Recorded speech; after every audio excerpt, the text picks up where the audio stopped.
my first time ever playing Gears of War. And I know what you might be thinking, but Amanda, aren't you an Xbox gamer? And Gears of War, of course, was until recently an Xbox exclusive. It has just come over to PlayStation with Gears of War Reloaded. I finally got into it, and I was wondering, how did I miss this? And then I realized Gears of War was released in 2006. You know what else was released in 2006? Oblivion. You know what I was doing the entire time? Playing Oblivion. Farewell.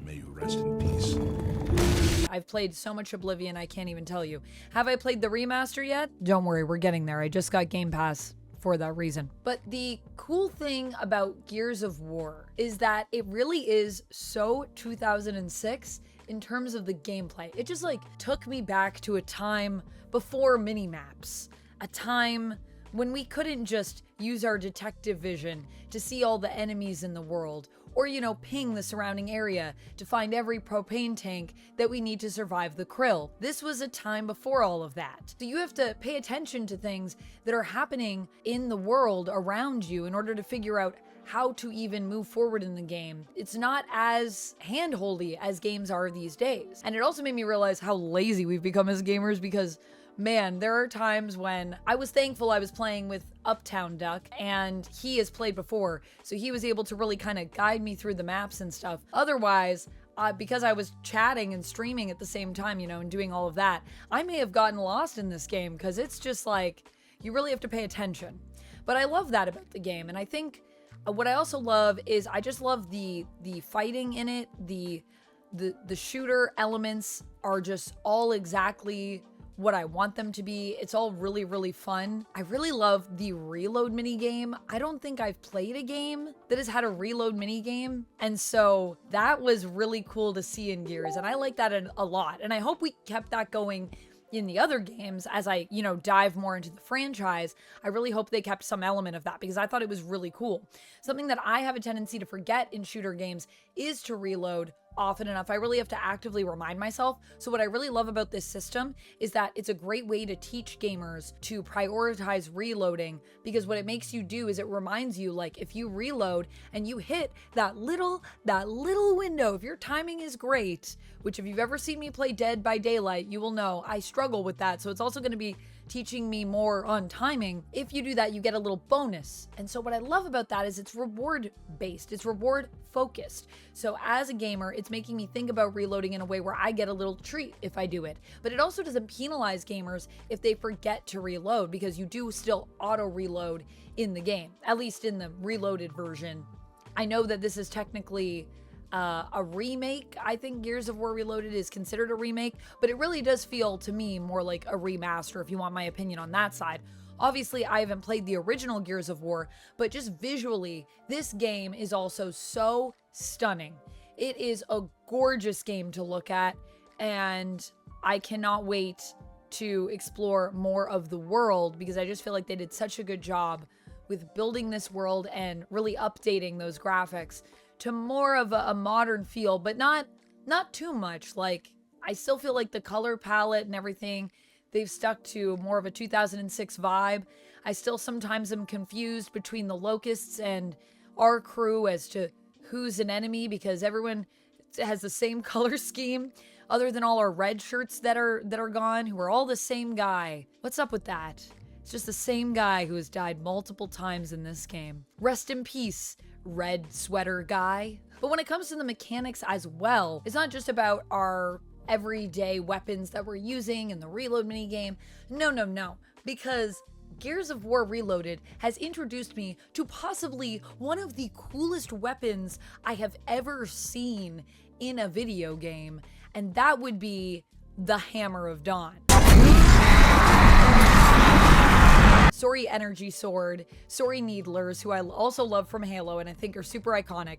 But the Hammer of Dawn it's just on another level, guys. And what I love about this weapon is it's so powerful because you're using the satellites to blow stuff up. It also is how we got ourselves kind of in this position, because we used it to the point that we have completely destroyed the world in fighting against the Locusts, who came up from Subterranea. However, it also is not just insanely powerful, but is a weapon that they really thought about, how do we make this fun for players, but not have it break the game.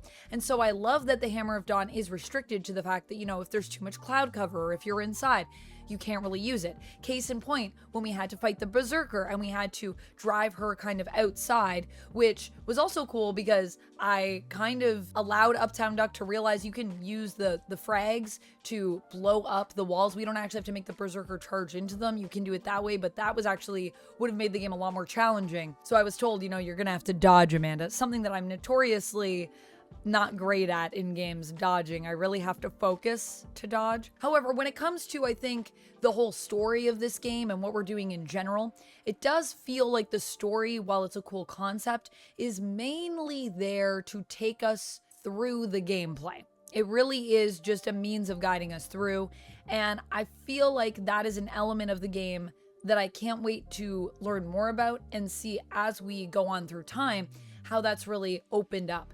Because right now the story just feels like it's just there to get us through some cool set pieces and some cool sequences in terms of gameplay. Not that there's anything wrong with that, because the sequences of gameplay are cool, but you know me, I'm a big story-rich person when I play a game.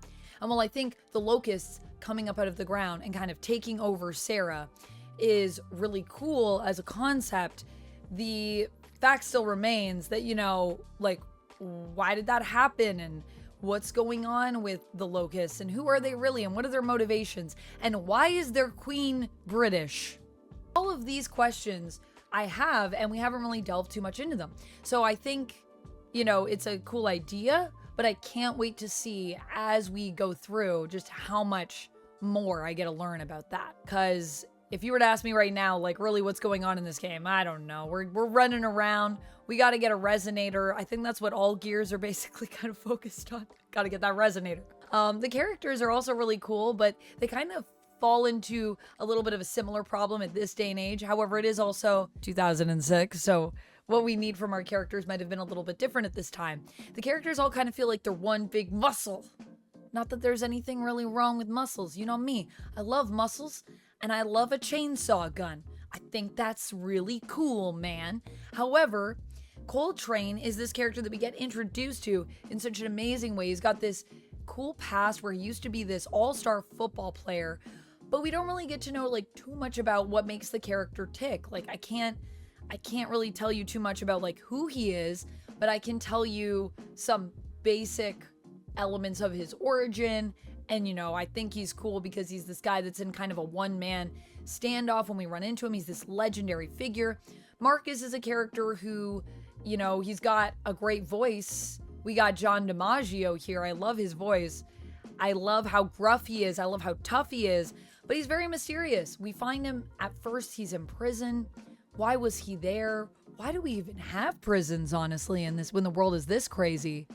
And is that the only place where there are bathrooms? I guess not, actually. We did find some other bathrooms. Some people die in bathrooms, rest in peace. And Marcus has this whole thing with Anya, which I'm really excited to learn more about their relationship. I want to find out about why he was in prison. And all of these characters are really cool. Baird is clearly supposed to be the comedic relief character. He's kind of a jerk. He likes to make jokes.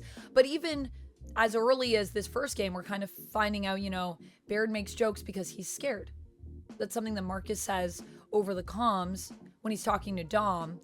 And there is the inkling that with all of these characters, there's just so much more than surface level. But because we're just being introduced to them, and because, like I said, the focus is really on this kind of epic, gritty, cool gameplay. We're these big guys and we're fighting everyone.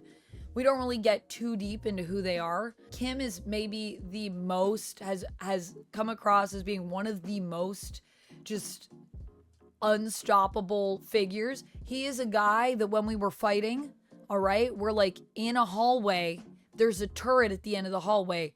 Does Kim go to the secondary hallway, circle around? No. Kim just stood his ground. Did he need us to come around and help him? Yes, he did. But was that a really cool moment? Yes, it was. Was that just some of the jankiness of, these characters that at this point are, NPCs that are major characters in the game that are not playable here, but are playable in the online mode? Yes. However, it was a cool moment. And then, of course, he is the guy that decides to go head to head with the General Rom, who has one of the coolest character designs. Can I just say, when General Rom came out, I was like, oh my goodness, we are in trouble. And rest in peace, Kim, getting murked by General Rom. Here is a piece of art to represent that we had to draw during the stream. Please enjoy this dramatic recreation of the moment that we created live on stream for your viewing pleasure. All of the characters are cool in their own way, but who they are as people, we haven't really got to know them that much yet. So I'm sure in later games that also gets explored more, and I can't wait to see that. Overall though, I'm really enjoying this game, and I can't believe I missed it because I love couch co-op. So the idea that in 2006 I could have had another game I was playing with my friends on the couch and I didn't do that, I'm just disappointed in myself, really.